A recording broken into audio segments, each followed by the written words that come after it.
ഇടയനെപ്പോൾ നമ്മെ തേടി വന്നു, പാപക്കുഴിയിൽ നിന്നേറ്റിയവൻ സ്വന്തമാക്കി നമ്മെ തീർത്തിടുവാൻ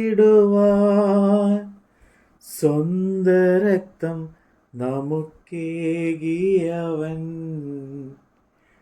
പരമപിതാവിന് സ്തുതി പാടാം, അവനല്ലോ ജീവനെ നൽകിയവൻ. പാപങ്ങളാകവെ ക്ഷമിച്ചിടുന്നു, രോഗങ്ങളകിലവും നീക്കിടുന്നു. പരമപിതാവിന് സ്തുതി പാടാം, അവനല്ലോ ജീവനെ നൽകിയവൻ. യിരെമ്യാവ് പ്രവാചകന്റെ പുസ്തകം 24 അധ്യായം. ബാബേൽ രാജാവായ നെബൂഖദ്നേസർ യെഹോയാക്കീമിൻ്റെ മകനായ യഹൂദ രാജാവായ യെഖൊന്യാവിനെയും യഹൂദ പ്രഭുക്കന്മാരെയും ശില്പികളെയും കൊല്ലന്മാരെയും പിടിച്ച് യെരൂശലേമിൽ നിന്ന് ബാബേലിലേക്ക് കൊണ്ടുപോയ ശേഷം യഹോവ എന്നെ 2 കുട്ട അത്തിപ്പഴം യഹോവയുടെ മന്ദിരത്തിന് മുമ്പിൽ വെച്ചിരിക്കുന്നത് കാണിച്ചു. ഒരു കുട്ടയിൽ തലപ്പഴം പോലെ എത്രയോ നല്ല അത്തിപ്പഴവും മറ്റേ കുട്ടയിൽ അത്രയും ആകാത്തതും തിന്മാൻ പാടില്ലാത്തവണ്ണം ചീത്തയുമായ അത്തിപ്പഴവും ഉണ്ടായിരുന്നു. യഹോവ എന്നോട്, യിരെമ്യാവേ, നീ എന്ത് കാണുന്നു എന്ന് ചോദിച്ചു. അതിന് ഞാൻ, അത്തിപ്പഴം, നല്ല അത്തിപ്പഴം, എത്രയോ നല്ലതും ആകാത്തതോ എത്രയും ആകാത്തതും തിന്നുകൂടാത്തവണ്ണം ചീത്തയുമാകുന്നു എന്ന് പറഞ്ഞു. അപ്പോൾ യഹോവയുടെ അരുളപ്പാട് എനിക്ക് ഉണ്ടായത് എന്തെന്നാൽ, ഇസ്രായേലിൻ്റെ ദൈവമായ യഹോവ ഇപ്രകാരം അരുളി ചെയ്യുന്നു, ഞാൻ ഈ സ്ഥലത്ത് നിന്ന് കൽദായയുടെ ദേശത്ത് നന്മയ്ക്കായി അയച്ചിരിക്കുന്ന യഹൂദ ബന്ധന്മാരെ ഈ നല്ല അത്തിപ്പഴം പോലെ ഞാൻ വിചാരിക്കും. ഞാൻ എൻ്റെ ദൃഷ്ടി നന്മയ്ക്കായി അവരുടെ മേൽ വെച്ച് അവരെ ഈ ദേശത്ത് വീണ്ടും കൊണ്ടുവരും.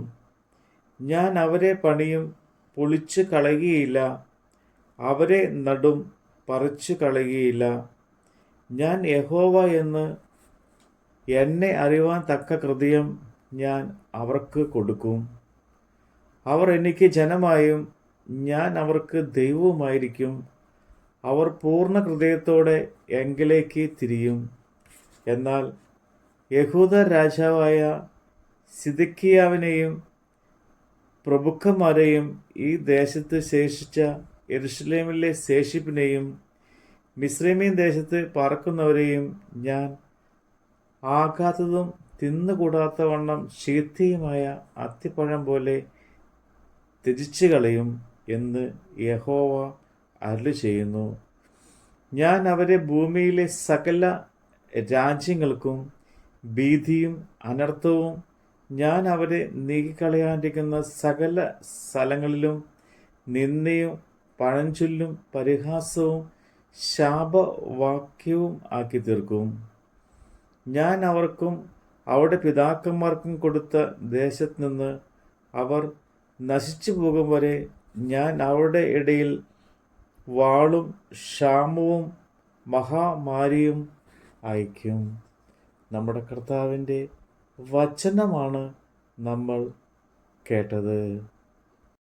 അമ്മയെപ്പോ നമ്മെ ഓമനിച്ചു, അപകടവേളയിൽ പാലിച്ചവൻ. ആഹാരപാനീയം ഏകിയവൻ, നിത്യമഞ്ജീവനും നൽകിടുന്നു. പരമപിതാവിന് സ്തുതി പാടാം.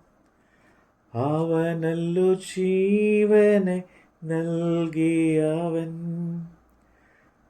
പാപങ്ങളാകവെ ക്ഷമിച്ചിടുന്നു, രോഗങ്ങളകിലവും നീക്കിടുന്നു. പരമപിതാവിന് സ്തുതി പാടാം. അവനല്ലോ ജീവനെ നൽകിയവൻ.